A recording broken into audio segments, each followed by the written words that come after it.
पिता जब बड़ी संजीदगी से अपने पुत्र को समझाता है जी। तो पुत्र को भी समझ में आता है जी। और वैसे समय में जब पिता भी उम्र के आखिरी पड़ाव में चल रहे हैं, तो पिता भी जब उम्र के आखिरी पड़ाव में चल रहे हैं तो मुझे लगता है कि अगला जो नीतीश जी का शासन होगा उस शासन में नीतीश जी जो गुड़ मंत्र है वो मंत्र अपने पुत्र को देंगे ताकि आने वाले समय में सत्ता निशांत चला सके। एक चीज़ मैं आपको बातें बताऊं, कभी कभी नीतीश जी की जुबान भाग जाती है जी। इसका मतलब ये नहीं है उनका दिमाग भाग गया है। चिराग मुख्यमंत्री होंगे और निशांत उप मुख्यमंत्री। नीतीश कुमार को यह स्वीकार होगा? नमस्कार, आप देख रहे हैं फाइनल पोस्ट। नीतीश कुमार के बेटे निशांत कुमार की राजनीतिक एंट्री होगी, यह फाइनल पोस्ट पहले ही कंफर्म कर चुकी है। चूंकि जदयू की विरासत संभालने वाला अभी कोई नहीं दिख रहा है और आज की तारीख में तमाम बड़े न्यूज चैनल, तमाम बड़े नेता ये स्वीकृति कर रहे हैं और स्वीकृति दे रहे हैं, यहां लगभग तय कर रहे हैं कि निशांत कुमार की राजनीतिक एंट्री कंफर्म है।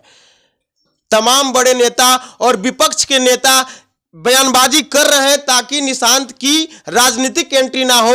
आज इसी पे हम बात करेंगे। हमारे साथ मौजूद हैं हमारे एडिटर इन चीफ। स्वागत है सर आपका। धन्यवाद आदर्श। सर, राजनीतिक एंट्री की बात हो रही है निशांत कुमार की और राजनीतिक एंट्री की बात हो रही है निशांत कुमार की और आपने पहले ही कह चुकी थी कि उनकी राजनीतिक एंट्री कंफर्म है। देखिए आदर्श, ये बात तो हम लोगों ने पहले ही चर्चा की थी कि निशांत की एंट्री राजनीति में होगी जी। और 3 युवराज हैं बिहार में जी। तेजस्वी यादव, चिराग पासवान और सबसे अंत में आइए निशांत कुमार।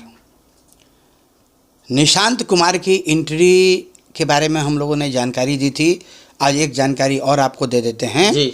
कि हरनौत से चुनाव लड़ेंगे जी। निशांत। नीतीश कुमार के सीट से सबसे पहले जहां से नीतीश कुमार लड़े थे, हरनौत से चुनाव लड़ेंगे निशांत। चुनाव जीतेंगे भी, मुख्यमंत्री बनेंगे ये कहना अभी उचित नहीं है। मुख्यमंत्री संभवतः नहीं बनेंगे, पॉलिटिकल ट्रेनिंग उनको अभी दी जाएगी। लेकिन आने वाले समय में इन तीनों युवराजों के बीच में आपस का संघर्ष होगा और उसमें जितनी कैपेबिलिटी जिसमें होगी उस हिसाब से वो राजनीति में अपना स्थान बनाएंगे। लेकिन एक चीज़ मैं आपको बता दूं, इसमें एक युवराज जो हैं तेजस्वी यादव, ये अलग कुनबे से आते हैं, मतलब राजद परिवार से आते हैं, और 2 जो युवराज हैं वो एनडीए गठबंधन से आते हैं, है ना।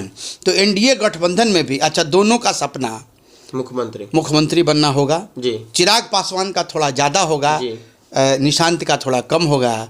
दोनों कुंवारे हैं जी। तेजस्वी जी ने दोनों के बारे में चर्चा करते हुए कहा कि दोनों को घर बसा लेना चाहिए, है ना। तो तेजस्वी जी ये सजेशन राहुल जी को भी दीजिए, उनको भी घर बसा लेना चाहिए। हालांकि हाँ, उनका ज़्यादा जरूरी है, इसलिए कि वो शादी की जो उम्र की सीमा है वो सीमा भी पार कर चुके हैं। तो खैर चलिए, तो मजाक की बातें होंगी। लेकिन एक चीज़ मैं आपको सीरियसली बता दूं, निशांत की एंट्री राजनीति में होनी है। जनता दल यूनाइटेड के पास दूसरा कोई विकल्प नहीं है, क्योंकि नीतीश जी और नीतीश जी का परिवार ही वो केंद्र बिंदु है जहाँ से जनता दल यूनाइटेड को संचालित किया जा सकता है। चूँकि नीतीश जी को अब ये बात समझ में आने लगी है कि अगर निशांत राजनीति में नहीं आएंगे तो जिस दल ने 20 वर्षों तक बिहार के शासन में अपनी सत्ता बना के रखी है उसमें टूट की स्थिति पैदा हो जाएगी। और कुछ लोग ऐसे हैं जो ये चाहते भी हैं कि जनता दल यूनाइटेड टूट जाए, ताकि कुछ लोग भारतीय जनता पार्टी में, कुछ लोग राष्ट्रीय जनता दल में, और जो बचे खुचे लोग हैं उनको जहां मौका मिल जाए, जिस तरीके से मौका मिल जाए उस तरीके से अपनी अपनी जगह ले लें। अकेला विकल्प है जनता दल यूनाइटेड के पास कि निशांत राजनीति में आवें और अपनी पिता की विरासत को संभालें, जनता दल यूनाइटेड को संभालें, जो कि जिस पार्टी का उदय ही नीतीश जी के कलम से, नीतीश जी के नाम से हुआ, नीतीश जी के कलम से हुआ। तो कोई दूसरा विकल्प भी जनता दल यूनाइटेड और मजबूरी भी। और एक चीज़ आपको और बता दें कि चिराग पासवान और निशांत, इन दोनों का कॉम्बिनेशन यदि ढंग से चला तो आने वाले 20-25 वर्षों तक एक बार फिर से इन दोनों की सत्ता रहेगी। है ना। और तीसरे जो युवराज हैं तेजस्वी यादव, वो नेता विपक्ष की भूमिका में ही रहेंगे, चूँकि जो वोट का कम्बिनेशन है भारतीय जनता पार्टी माने एनडीए गठबंधन के पास जो कैलकुलेशन है, उस कैलकुलेशन में लगभग 5 से 7% वोट की कमी तेजस्वी जी के पास है।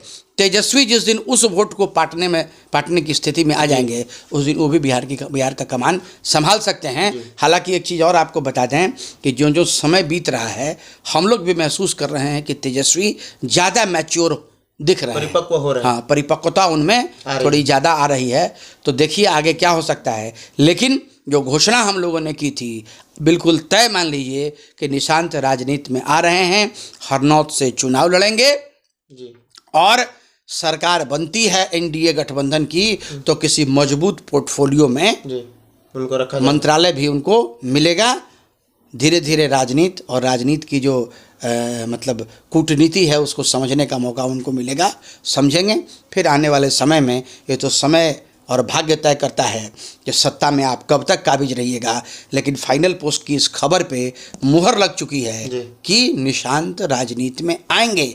चूँकि जिन दिनों हम लोगों ने इसकी चर्चा की थी, उन दिनों कयास लगाए जा रहे थे। आज की तारीख में जितने यूट्यूब चैनल्स हैं, जितने नेशनल चैनल्स हैं, लगभग सब लोग स्वीकार कर रहे हैं कि निशांत राजनीति में आएंगे।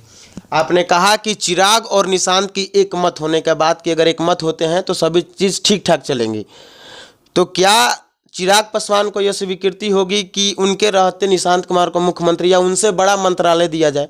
क्योंकि अगर अनुभव के बात किया जाए तो चिराग पासवान कहीं उनसे बहुत ज़्यादा अनुभवी हैं। देखिए एक चीज़ आपको बता दूं कि मंत्रालय की बात जहाँ तक है, तो चिराग तो केंद्र की राजनीति करते हैं, वो केंद्र में मंत्री हैं।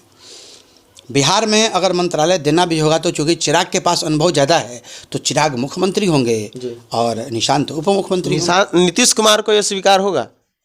बिल्कुल स्वीकार होना चाहिए। इसलिए स्वीकार होना चाहिए कि अगर इस तरह की स्वीकृति, देखिए ये तो पहली बात तो ये है कि समय के गर्भ में है ना, लेकिन परिस्थितियां सारी चीज़ों को तय करती है। अब ये मान के चलिए कि जब भारतीय जनता पार्टी कश्मीर में रूबिया इसके महबूबा मुफ्ती के साथ मिलकर सरकार बना सकते हैं, है ना, तो बाकी कोई भी गठबंधन हो सकता है, इससे कहीं कोई इनकार नहीं है। चर्चा हो रही है कि नीतीश कुमार से डील किया गया है निशांत कुमार को राजनीति में लाने के लिए। कैसे कहा जा रहा है कि बीजेपी ने कोई डील किया हुआ है नीतीश कुमार से कि आपके पास कोई ऑप्शन नहीं है, निशांत कुमार को लाइए। नीतीश कुमार क्या कर रहे हैं, मतलब उनको समझ में नहीं आ रहा है कि करे क्या, तो क्या डील हुई हो? देखिए एक चीज़ मैं आपको बातें बताऊं, कभी कभी नीतीश जी की जुबान बहक जाती है, इसका मतलब ये नहीं है कि उनका दिमाग बहक गया है। आज की तारीख में भी प्रगति यात्रा हो रही है, सक्सेसफुल प्रगति यात्रा हो रही है, हाँ, लोगों से कनेक्टिविटी भी हो रही है। तेजस्वी यादव ने कहा है कि उनसे ज़्यादा स्वस्थ मेरे पिताजी हैं। भगवान करें भाई, लालू जी स्वस्थ रहें। लालू जी बहुत करिश्माई नेता हैं, इसमें कहीं कोई दो राय नहीं है ना। और दोनों नीतीश जी और लालू जी दोनों मित्र भी रहे हैं। खैर इन चीज़ों से नहीं मतलब है, मतलब ये है, हम लोगों का टॉपिक था निशांत की राजनीति पे आने का, मुहर लगाने का। आप अभी देखिएगा बयान भी कि पहले जहां निशांत एक बार में मना कर देते थे कि नहीं अब मैं राजनीति में नहीं होऊंगा, अब इस तरह का जो प्रश्न पूछा जाता है तो चुप्पी साध लेते हैं। तो मतलब वही क्या डील की बात हुई है? नहीं, ऐसा कोई डील हमको नहीं लगता है कि ऐसा कोई डील हुआ है। और नीतीश जी को अपने पुत्र को राजनीति में लाना है या नहीं लाना है, ये नीतीश जी खुद तय करेंगे, ये भारतीय जनता पार्टी तय नहीं करेगी। तो निशांत कुमार आखिर माने कैसे? जो पहले एक बार में मना कर दिया करते थे, आज चुप हो जा रहे हैं, तो कहीं ना कहीं चुप का मतलब हाँ ही होता है। एक बात आप समझ लीजिए, पिता जब बड़ी संजीदगी से अपने पुत्र को समझाता है तो पुत्र को भी समझ में आता है। और वैसे समय में जब पिता भी उम्र के आखिरी पड़ाव में चल रहे हैं, पिता भी जब उम्र के आखिरी पड़ाव में चल रहे हैं, तो मुझे लगता है कि अगला जो नीतीश जी का शासन होगा, उस शासन में नीतीश जी जो गुड़ मंत्र है वो मंत्र अपने पुत्र को देंगे, ताकि आने वाले समय में सत्ता निशांत चला सकें। थैंक यू, धन्यवाद सर आपका। जैसे कि आप देख रहे थे कि सर ने कंफर्म कर दिया है, फाइनल पोस्ट ने यह कंफर्म कर दिया है कि निशांत कुमार की राजनीतिक एंट्री कंफर्म हो गई है और वो आने वाले विधानसभा 2025 बिहार विधानसभा चुनाव में हरनौत विधानसभा सीट से चुनाव लड़ेंगे। आगे क्या कुछ हो रहा है, निशांत कुमार राजनीति में कैसे आ रहे हैं, आगे बिहार पॉलिटिक्स में और क्या कुछ हो रहा है, फाइनल पोस्ट की पैनी नजर है। देखते रहिए फाइनल पोस्ट। बहुत बहुत धन्यवाद।